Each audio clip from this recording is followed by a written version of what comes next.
Welcome to the Slop Farm. Enjoy the video.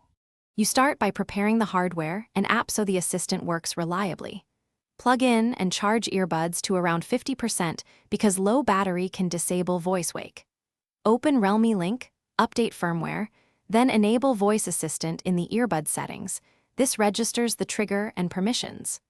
Once done, make sure your phone's microphone and Bluetooth permissions are granted so audio routes correctly. You're setting the baseline for consistent wake word detection and low latency responses. Once basic setup is complete, customize how you invoke the assistant so it fits your routine. You can select a wake word or assign a tap gesture. Choose tap if you prefer physical control in noisy places. Adjust language and mic sensitivity to reduce false activations, and set voice feedback level so responses aren't too loud.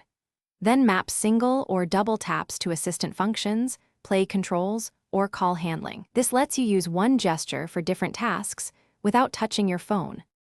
You finish by validating and troubleshooting. Test the assistant with common commands like, "What's the weather?" and "Call mom" in both quiet and noisy settings to confirm detection.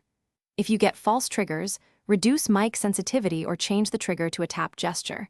This refines reliability.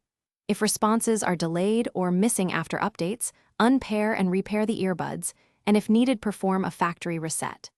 This final checklist keeps the assistant fast, accurate, and ready for daily use.